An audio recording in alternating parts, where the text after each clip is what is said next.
जय हरी. एकादश स्कंध भाग 203 27व्या अध्यायात पूजा विधी हे सांगताना नाथ महाराज आपल्याला सांगतात की मूर्तीची पूजा करताना आपलं आसन तिच्यासमोर घालावं, पांढरी कांबळ, मृगचर्म, धूतवस्त्र किंवा दर्भासन घालून पूर्वाभिमुख किंवा उत्तराभिमुख बसावं. नंतर गुरुला अत्यंत प्रेमानं नमस्कार करावा. कलश आणि पंचपात्र समोर ठेवून पाण्यानं भरून त्यात दुर्वा, गंध हे सगळं पूजाद्रव्य घालावी. नंतर वैदिक किंवा आगमोक्त मंत्रांनी प्रोक्षण करावं. पुढे प्राणायाम करावा. तो करत असता आपलं शरीर क्षीण आणि शुष्क झालं आहे अशी आपणच कल्पना करून त्याचं दहन करू लागावं. मूलाधार चक्रामधील अग्नी जागृत करून त्यांना आपला देह जळून भस्म झाला अशी कल्पना करावी. मग चंद्रामृत शिंपडून त्यातून आपला देह निर्व्यंग, निरोगी आणि कार्यक्षम कल्पावा. त्याच्या हृदयकमलात भगवंताची सूक्ष्म जीवनकला म्हणजे अण्वी पाहावी. शब्दाहून पलीकडे असणारी नादब्रह्म अशी ती जीवज्योती सर्व जगाचं विश्रांतीस्थान आहे. देहामध्ये अंतर्बाह्य परिपूर्ण भरलेली ही जीवकला सूक्ष्मत्वामुळं भासत नाही. हृदयामध्ये चिंतन साठवून भक्त लोक तिचं दर्शन घेतात. दिवा ज्याप्रमाणे घराला प्रकाशित करतो त्याचप्रमाणे जीवज्योती देहाला प्रकाशित करते. तीच खरी भगवंताची सगुण मूर्ती होय. देह हा जड आणि अचेतन आहे. त्यात चिन्मय मूर्ती प्रगट होऊन अचेतनाला सचेतन करते आणि भक्तीनं भजन करविते. तिची पूजा मनोभावे केली तर अभेद भक्ती उत्पन्न होते. हाच शुद्ध गुरुमार्ग होय. अभेद भक्तीनं भगवंताशी ऐक्य साधलेल्या पुरुषापाशी भगवंत अहर्निश सापडतो. असा भक्त भक्तीचं माहेरघर बनल्यानं तोच खरी पूजा करतो. अशा भक्ताच्या चरणी सर्व तीर्थ येऊन राहतात. आणि कधीकधी आपला शब्द पण मागे पुढे होतो, बोबडी वळते. कारण का तर आपण मानव आहोत, आपल्याकडनं चुका घडतात आणि जो प्रयत्न करतो तोच चुकतो. आणि म्हणून मग सगळं केल्यानंतर भगवंताच्या चरणी लीन व्हायचं आणि क्षमा मागायची की जे काय केलं ते खऱ्या अर्थाने भावयुक्त अंतःकरणाने करताना जर काही चुकलेलं असेल तर माफ करा. आणि म्हणूनच भागवतामध्ये आपण भागवताचा एक एक स्कंध म्हणा किंवा एक एक लीला कथा एखादा विषय पूर्ण झाल्यानंतर आपण दोन्ही हात वरती करून 3 वेळेस म्हणतो हरये नमः, हरये नमः, हरये नमः. म्हणजे जर कधी आळस आला असेल, चित्त विचलित झालं असेल, जांभाई आली असेल, शिंक आली असेल, शब्द मागे पुढे झाला असेल तर हरये नमः म्हणून भगवंताची क्षमा मागायची. आणि त्यावेळेस भगवंत आपल्याला माफ तर करतो आणि आपल्यावर जास्तीत जास्त प्रेमही करतो. कारण जिथे कुठे आपण शरणांगती पत्करतो तिथे समोरच्याला आपण आपोआप आवडतो की नाही. मग आपण तर भगवंताचे लेकरं आहोत, त्याला आपण आवडणारच. मग आता हे सगळं झाल्यानंतर काय येतं तर पूजेचा समारोप. मग काय करायचं तर सामान्य माणसाच्या मनाला स्थिर करण्यासाठी सगुण साकार पवित्र स्थान लागतं. म्हणून सुरेख आणि मोहक भगवंताच्या मूर्तीचं भजन पूजन करावं असा भक्तिमार्गाचा दंडक आहे. परंतु हे बाहेरचं भजन पूजन हळूहळू अंतर्यामी स्थिर होऊन बाहेरच्या आधाराशिवाय आतमध्ये चालवता आले पाहिजे. तसं होऊ लागलं म्हणजे भावना शुद्ध होत जाते आणि मन हृदयकमलात स्थिर होतं. अशा स्थिर झालेल्या मनालाच जीवज्योतीचं दर्शन होऊन भक्तीचा आनंद भोगायला मिळतो. हृदयामध्ये स्नानमंडपाची कल्पना करून चित्स्वरूप देवाला तिथे आणावं. अभ्यंग स्नान घालून पितांबर नेसवून सिंहासनावर बसवावं. विश्वातील सर्व शक्ती त्याच्या सेवेला हजर आहेत असं कल्पावं. म्हणजे हळूहळू आपलं मन तादात्म्य पाहून देहबुद्धी मरते.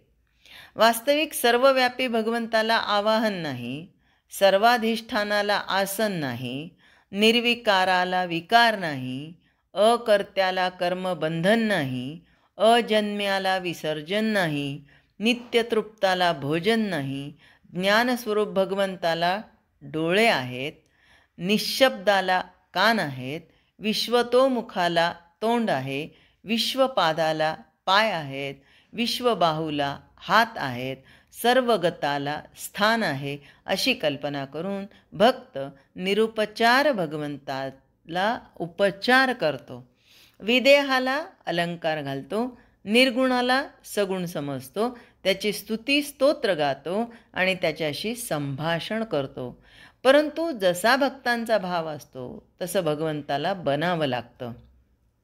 म्हणून भगवंत अजन्मा असून जन्म घेतो, अकर्मा असून कर्म करतो, अनात्मा असून नामाला अनामा असून नामाला वश होतो. निर्गुणाच्या ठिकाणी मन लागलं तर ते चैतन्यरूप होऊन जातं.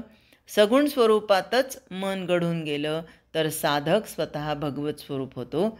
निर्गुणात मन लागणं फार कठीण असतं. सगुणोपासना सोपी असल्यानं सगुण मूर्तीची भक्ती करून साधक विनासायास तरून जातो. सगुण भक्तीमध्ये देवाचं महत्त्व सगळ्या प्रकारे वाढवावं. त्याच्या जयंतीच्या दिवशी संत वैष्णवांना जमवून अत्यंत प्रेमानं अहोरात्र भजन कीर्तन प्रवचन करावं. ज्ञान ध्यान उपासना ही सारी गौण असून भाव खरा श्रेष्ठ आहे. भावानंच देव भेटतो. ध्यानात मन स्थिर राही तोपर्यंत आसन घालून बसावं. मन ध्यानातून निसटलं तर नामस्मरण करावं आणि भगवंताच्या गुणांचं मनापासून श्रवण करावं किंवा आपण स्वतःच हरिकीर्तन करावं. देवाला प्रेमाची आवड असल्यानं तो इतर अवडंबर पाहत नाही. त्यामुळं भगवंताचं अनुसंधान तुटतं ते कर्म आपण सोडून द्यावं. ज्यानं मन स्वरूपनिष्ठ होऊन राहतं ते समाधान राखावं. भगवंताला नमस्कार करून त्याची करुणा भाकावी. अशा प्रेमानं भगवंत प्रसन्न होऊन भक्ताच्या हृदयात अखंड प्रगट राहतो. अंतःकरणात भगवंताचं ध्यान धरून बाहेर निष्कामपणे जे भजन करतात ते भक्त भगवंतात मिसळून अभिन्न रूपानं जगतात.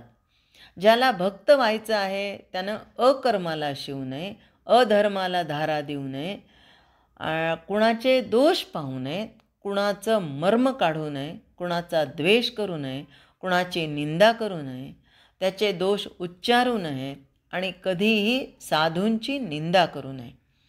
या सर्व दोषातून मुक्त होण्यास अखंड नामस्मरण करावं. नामानं सर्व पातकांचा नाश होतो असं शास्त्र सांगतं. त्याबद्दल संशय घेऊच नये.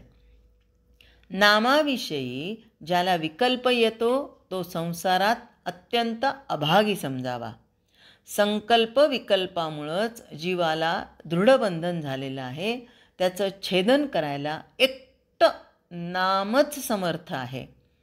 ते नाम जो प्रेमानं स्मरतो तो स्वतःच पुरुषोत्तम होतो.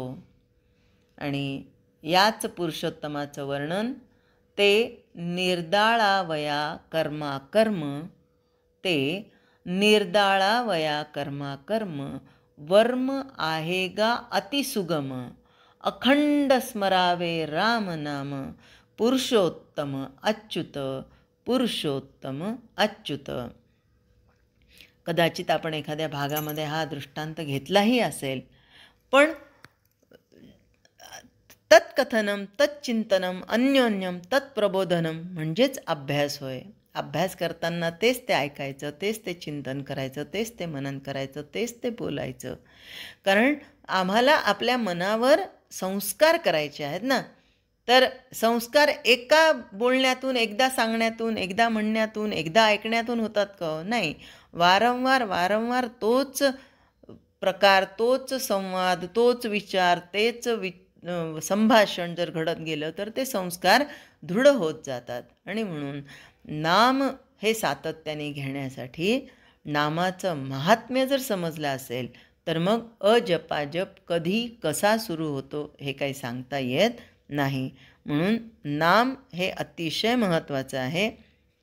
एकदा अकबर आणि बिरबल हे थकून चालत चालत येत होते आणि राजा अकबर याला भूक लागली होती. बिरबल म्हणाला, काही काळजी करू नका, आमचा राम आहे ना, राम देईल, राम सगळं देईल, राम सगळं देईल. आता एके ठिकाणी आले तर तिथे त्याला झोपड्या दिसल्या, घरं दिसले. अकबर राजा गेला, म्हणाला, तू आता चल माझ्यासोबत जेवायला. तो म्हणाला, नाही, तुम्ही जा, माझा राम माझी सगळी काळजी घेतो, माझा राम माझी सगळी काळजी घेतो. अकबर गेला, लोकांना समजलं राजा आला, राजा आला. त्यांनी लगेच जेवण तयार केलं. राजा जेवला, पण याला विचार मनामध्ये बिरबलाचा की अरे बिरबलही माझ्यासारखाच उपाशी आहे. मग तो म्हणाला की मी एकटा नाही, माझ्यासोबत माझा सेनापती पण आहे. मग तो बांधून देतात त्याच्याजवळ आणि तो राजा अकबर घेऊन येतो आणि बिरबलाला म्हणतो, बिरबला बघ, मी घेऊन आलो, तुझ्या रामाने काही केलेलं नाही आहे, नुसत्या नामाने काही होत नसतं, आधी आपले प्रयत्न असावे लागतात, प्रयत्न केले तोच पुढे जातो, नाम काहीच करत नाही.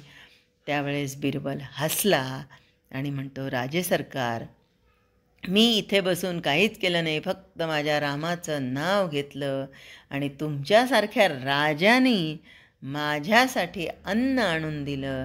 यापेक्षा नामाचा महिमा तो अधिक काय वर्णावा. जय हरी.